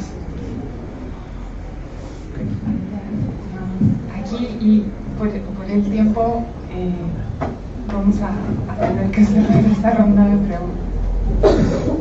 Buen día, soy abogada por la Nacional de Trujillo y estudiante de Bellas Artes ahora. Entonces, mi primera pregunta era, ¿cómo puedes evaluar la posibilidad de que SUNEDU llegue a cerrar una universidad pública, por una parte? Y por otra parte también me preguntaba por la perspectiva de la educación de artistas en el país. Tenemos escuelas superiores, como Bellas Artes. El año pasado ya tres escuelas públicas han pasado a ser universidades, están en proceso de transición.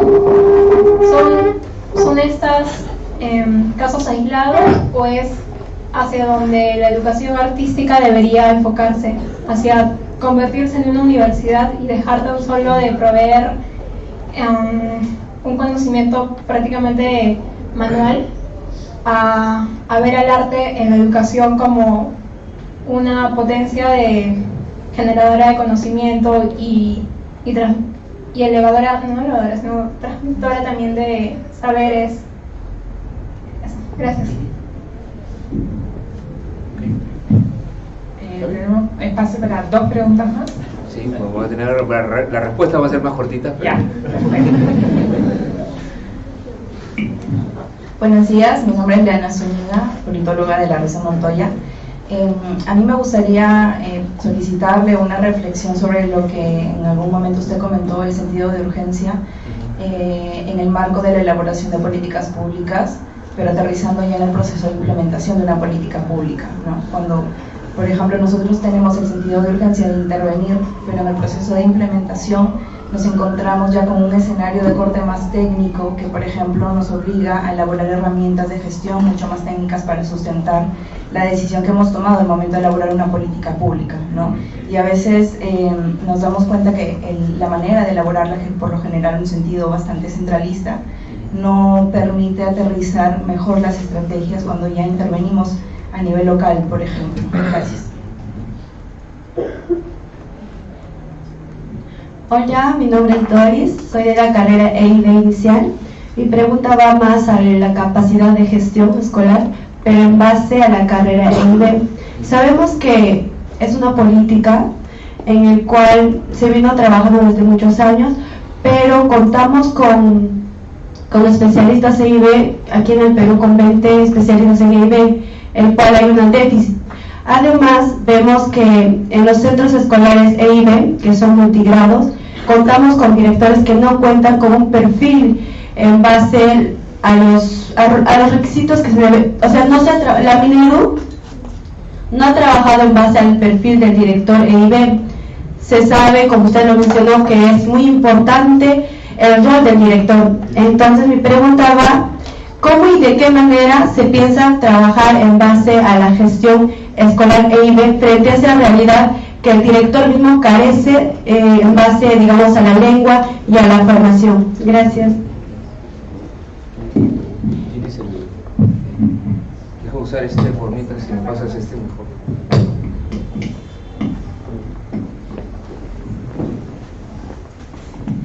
Gracias, Elena. Bueno, ¿qué se piensa hacer ahora en términos de la gestión? Yo no soy la persona correcta para que le pregunten, porque ya no soy ministro. Entonces, pueden invitar a Flor para que diga cuáles son los planes para el futuro. Así que solamente yo puedo hacer reflexiones generales acerca de algunos de los temas que ustedes han mencionado. Empezando por el tema de IB y la educación intercultural bilingüe. El tema del director en general es algo que hay que corregir, ¿no? O sea, te dicen cómo se puede hacer si hay directores que no tienen la lengua o que no están capacitados. Bueno, esto es un proceso que va naturalmente a demorar, ¿no? Yo siempre digo, yo creo que se pudieron hacer muchos avances en términos de reformas, incluyendo los temas de IB, en términos de materiales, en términos de mayor formación de maestros, en términos de que ustedes estén acá, ¿no? Pudiéndose formar para eso. Yo creo que se ha avanzado, pero en ese, como en muchos temas, yo digo, es como que hubiéramos trepado 1000 metros de una montaña y ha sido muy difícil trepar esos 1000 metros, pero la montaña tiene 6000 metros y hay que seguir, ¿no? Y esto es algo en lo cual todavía, digamos, hay muchísimo todavía por avanzar. En el tema de IB, el Perú es uno de los países que más ha avanzado en América Latina. Perú, Guatemala son dos países en los cuales, por ejemplo, en términos de materiales, ¿no? para distintos lenguas, es de los países que más ha avanzado en el mundo. Y eso está muy bien. Ahora, todos los chicos que requieren una educación intercultural bilingüe, porque su lengua originaria, la lengua que hablan en la casa, no es el español. ¿Todos los chicos tienen el servicio correcto todavía? No lo tienen. No, yo diría que debe ser la mitad quizás, ¿no? Los chicos que requieren ese servicio y tienen el servicio correcto. Entonces eso es un proceso que todavía va a tener que demorar en términos de, ya no diría yo tanto de nuevos materiales, sino el tema central para mí es la formación de docentes. Ese es el tema fundamental para poder seguir avanzando en el reto. Y es un reto complicado, ¿no? Como decía Emerson, bueno, pero ya egresan y cómo sabemos si es que inmediatamente van a trabajar. Bueno, tampoco hay que pretender que la beca soluciona la vida completa y te va a dar, te doy beca y te doy de trabajo desde el día siguiente. No, la cosa es bastante siempre más complicada. Una beca realmente te da una formación mucho mejor, y luego de ahí hacer de ahí al encaje con una posición de trabajo requiere requiere un planeamiento mucho más complejo, y ahí tiene que contribuir la universidad, la persona misma y el ministerio, pero también hay que, digamos que ese encaje sencillo nunca va a ser, pero yo creo que sí se ha avanzado mucho, y yo creo que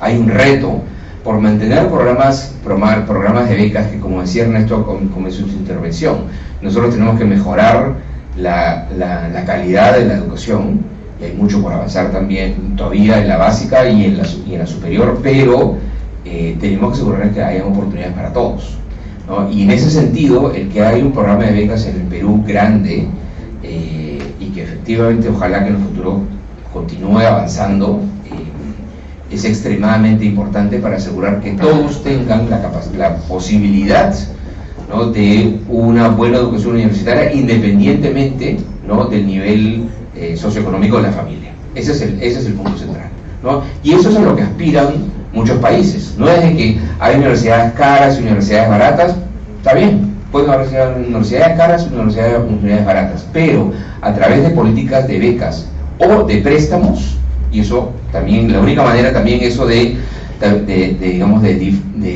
expandir las oportunidades, no solamente es becas, sino también es préstamos que los mejores diseños que se están viendo son préstamos que tengan que ver no con tu nivel socioeconómico, sino te voy a hacer un préstamo, pero tienes como garantía una casa, entonces es lo mismo que nada, ¿no? Tienen que ser préstamos en los cuales la garantía sea el mismo capital humano tuyo, y de tal manera que entonces, si luego, en función a que hayas estado en una buena universidad y tú hayas sido un buen alumno, ¿no?, entonces si tu desempeño en el mercado de trabajo va a ser bueno, tu capacidad de repago va a ser mejor.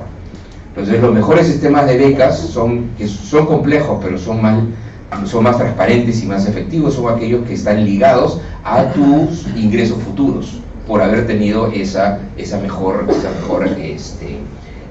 educación. Entonces ahí ya no te estoy dando la oportunidad en función a si tú tienes algunos bienes familiares que permitan agarrar la garantía, sino la garantía del repago de ese préstamo es tú mismo, ¿no? Es ese capital humano nuevo que tienes, y eso es lo correcto, en verdad. Eso es lo correcto. Ahora, ¿eso se puede complementar con becas también? Sí, eso está bien, pero acuérdense que esto tiene que ser masivo. Eso tiene que ser masivo de tal manera que todos los peruanos no tengan la posibilidad de ir a una buena universidad, si es que así lo quieren. Ahora, en el tema de cuánto se tienen en cuenta en los diseños de política, no justamente la diversidad cultural del país, una cosa, ahora estando eso es algo bien claro para mí, estando en el Banco Mundial, ¿no? Y siempre se utilizaba en el Banco Mundial en términos de poder intercambiar prácticas o información o políticas entre países, era decir, vamos a buscar las mejores prácticas, ¿no? Y se le llamaba best practices en inglés, las mejores prácticas, ¿no? Yo siempre digo, eso en verdad no sirve mucho de decir cuáles son las mejores prácticas, porque lo que es una mejor práctica en un país, de repente no funciona en el otro país, ¿no? Y lo que no funcionó en un país, de repente no funcionó porque se implementó mal, y puede ser útil saberlo en este otro país. Entonces, lo ideal no es traer de afuera o de otros países cuáles son las mejores prácticas, sino saber todo lo que han hecho otros países, y a partir de eso, bueno, uno se informa y dice, bueno, entonces lo que funciona para mí debe ser esto, ¿no? Y ahí lo que funciona para mí como país o como región, ¿no?, debe ser obviamente en función de dónde estás partiendo, ¿no?, y de las capacidades que tienes hoy día, ¿no? A veces me dicen, oye, pero ¿por qué no hacemos lo que hace Finlandia? Porque no somos Finlandia, pues. Porque no somos Finlandia, y políticas que hoy día está haciendo Finlandia, que son las correctas para Finlandia, no son las correctas hoy día para Perú. De repente algunas cosas que hizo Finlandia hace 20 años cuando tenía una reforma, una carrera distinta, eso es lo que me puede servir a mí en este momento, ¿no? O de repente nunca me van a servir porque simplemente es una lógica distinta, ¿no? Pero entonces, ahora, ¿me es útil saber lo que hace Finlandia? Por supuesto que me es útil saber lo que hace Finlandia, ¿no? Pero todo debe ser en función a inspirarte para diseñar tus propias políticas. Y en relación a las alternativas que tenemos para zonas remotas, yo creo que ahí es otro ejemplo en el cual el tema central no es la definición de qué alternativas tenemos, ¿ya? Porque han habido muchos, y hay varios modelos que ya están reglamentados, ya está la política establecida, ¿no? En términos de, por ejemplo, para la provisión de servicios en zonas más alejadas o en la selva, ¿no? Modelos de alternancia, por ejemplo, eso es una opción, o modelos de internados es otra opción. Hay varias opciones de modelos, o modelos de más digamos, de mezclas de parte de la formación es en persona y parte es online, ¿no? Que es algo muy común ahora en la Amazonía brasileña. Esos modelos ya existen. El problema, en ese caso, el problema es capacidad de gestión y capacidad de implementación y recursos. Ahí esa es otra área en la cual tú dices, yo no tengo, ¿qué eficiencia quieres? Simplemente estos chicos que necesitan un servicio en secundaria, ¿no? En la selva, no tienen nada. Entonces ahí no hay nada que sea más eficiente. Ahí necesito más recursos y necesito más impuestos para poderle dar una educación decente a esos chicos. Eso es uno. Y una vez que tengan los recursos, los modelos ya existen, ¿no? Los ejemplos también, en este caso, que pueden venir de otros países, y yo no tenía ningún problema en copiarme de Brasil.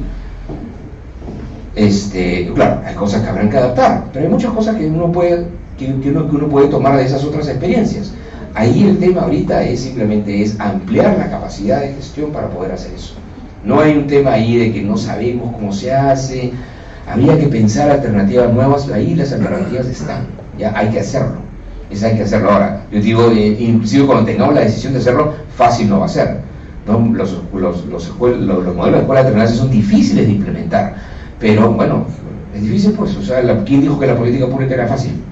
No es fácil, es difícil, ¿no? Pero ahí ese es uno de los temas en los cuales es parte de esa ampliación que necesitamos del sistema en su conjunto. En los temas de formación técnica y superior, yo creo que en la gestión de nosotros se avanzó, yo diría más, siendo francos, se avanzó más en el papel que en otra cosa, en el sentido de que se logró una nueva ley de institutos, ¿no? Pero de ahí ya venía el proceso de implementación de esa ley de institutos, y ahí yo creo que sí, otra vez necesitamos un cambio de mentalidad en el país, y eso es sorprendentemente uniforme en el Perú y en muchísimos países del mundo, ¿no? Esta lógica de pensar en la formación técnica como el primo pobre de la familia, ¿no? Siendo que la universidad es siempre mejor, ¿no? Y ese no es el caso, ¿no? Y eso aplica también a la pregunta que me hacían acerca de la formación artística, ¿no? En algunos casos sí tiene sentido que sea universidad, en otros casos no necesariamente, ¿no? Puede ser, en muchos países son escuelas de formación, ¿no? Artística, y es un buen modelo, porque tenemos que ir empezando a pensar en que en la educación terciaria no tenemos la carretera de lo técnico y lo de los institutos por un lado, en la carretera de las universidades, esas son dos carreteras que nunca se juntan. Eso es un gran error, más aún sabiendo nosotros que los procesos de formación de la gente no se acaban con tu primera experiencia de educación terciaria que tienes entre los 18 y 20 y tantos años. Ya no va a ser así. Ya no va a ser, yo ya estudié cuando tenía 23 años, nunca más. No, así ya no va a ser. Uno va a regresar a la universidad o al instituto a lo largo de la vida mucho más de lo que se decía antes. Y eso está bien.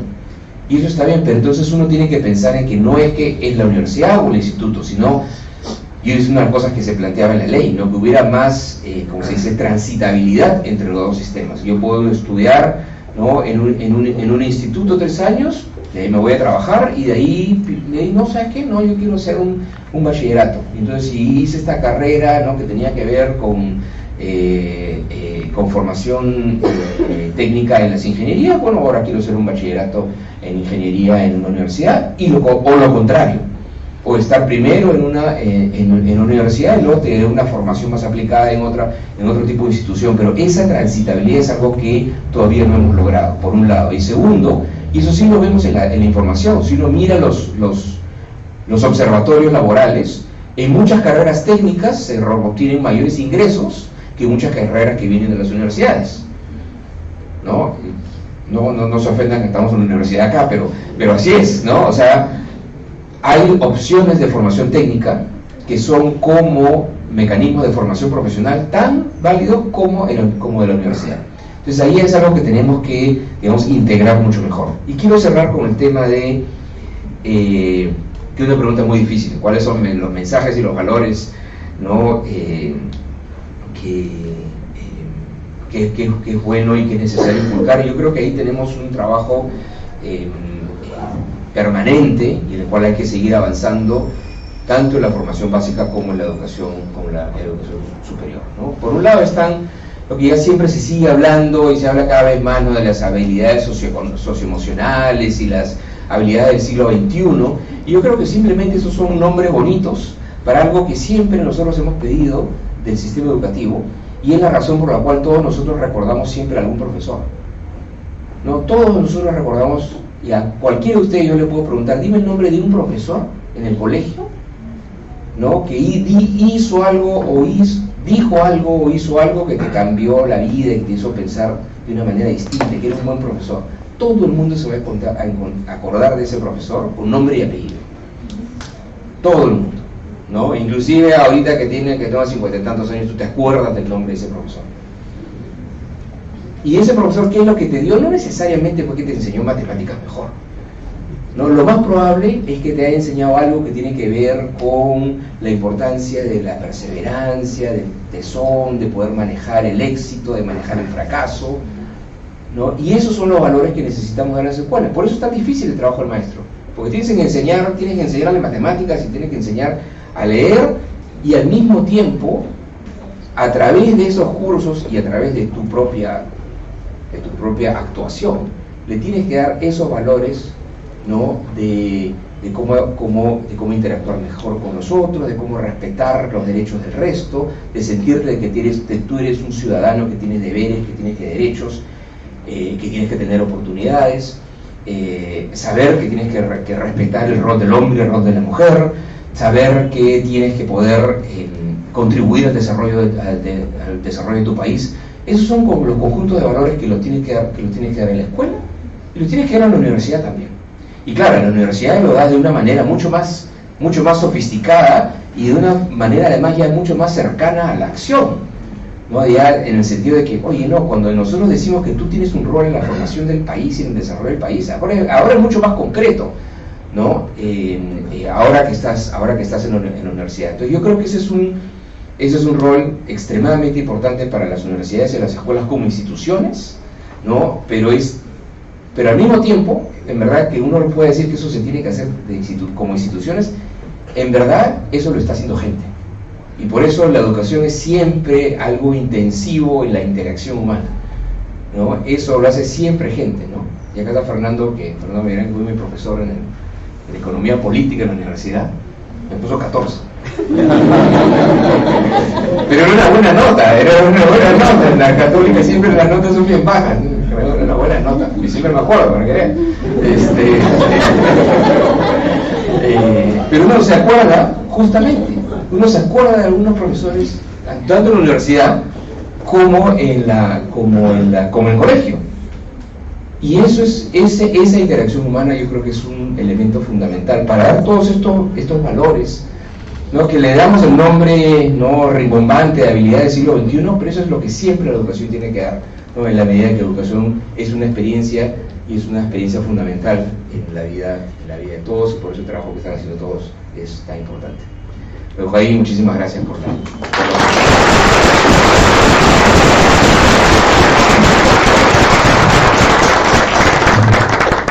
En nombre de la Escuela de Ciencia Política de la Universidad Teodoro Reina Montoya, le agradecemos a Jaime Saavedra por motivarnos a seguir soñando por la educación. Agradecemos la asistencia